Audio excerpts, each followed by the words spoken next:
புருஷன் செத்துட்டான். பொட்ட புள்ளைய காப்பாற்ற புளிய மரத்தடியில் இரவு டிபன் கடை போட்டாள் இளவயது பிரியா.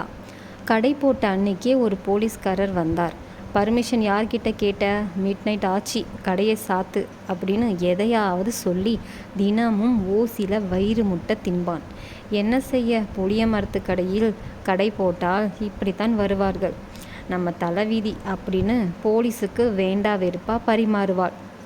என்ன சுவையாக சமைத்தாலும் டவுனுக்குள் 4 கடை சாத்தின பிறகுதான் 4 சனம் வரும் பிரியா கடைக்கு. 4 வருஷம் ஆகியும் நயா பைசா மிச்சம் பண்ண முடியலை. பணம் கொடுத்து சாப்பிடுபவர்கள் இன்னும் ஒரு தோசை எக்ஸ்ட்ரா சாப்பிட மாட்டார்களா என ஏக்கமாக இருக்கும். அவர்களுக்கு பார்த்து பார்த்து பரிமாறுவாள் பிரியா. ஆனால் இந்த ஓசி போலீஸ் ஒரு தோசை குறைவாக சாப்பிட மாட்டானா என நினைத்தால் அவன்தான் அமர உட்கார்ந்து நிறைய தின்னுட்டு பார்சலும் வாங்கிட்டு போவான்.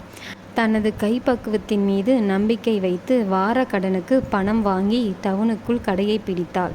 ஒரே வாரத்தில் பிரியாவுக்கு நம்பிக்கை வந்துடுச்சு. பாடா, இனி ஓரளவுக்கு தப்பிச்சிடலாம்பா. கடை வாடகை கந்து வட்டி போக 4 காசை கண்ணில் பார்த்திடலாம்னு நினச்ச நேரம் மறுபடியும் அதே ஓசி போலீஸ் உள்ளே வரார். வாடி வா, இன்னைக்கு உன்னை 4 வார்த்தை நல்லா கேட்கணும். இனி உனக்கு நான் பயப்பட தேவையில்லை. இன்னைக்கு சாப்பிட்ட காசை இப்பவே கொடுன்னு சட்டமாக கேட்கணும் என நினைச்ச வேளையில் உள்ளே வந்த போலீஸ்காரர் பிரியாவை கூப்பிட்டு, இந்தாம்மா பிரியா, இதில் 1 லட்சம் ரூபாய் இருக்குது. 4 வருஷம் நான் புளிய மரக்கடையில் சாப்பிட்டதுக்கான பில். உன் புருஷன் என்னோட படித்தவன் தான்.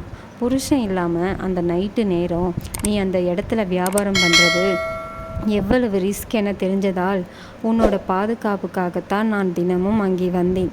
நான் கொடுக்கும் இந்த பணம் தான் புளிய மரத்தக்கடியின் லாப பணம். வச்சுக்கோ என்று பிரியா கையில் கொடுத்தார். பிரியாவுக்கு ஒரு நிமிடம் என்ன செய்வதென்றே தெரியவில்லை. கண்கள் நனைந்தன, தொண்டை வறண்டது.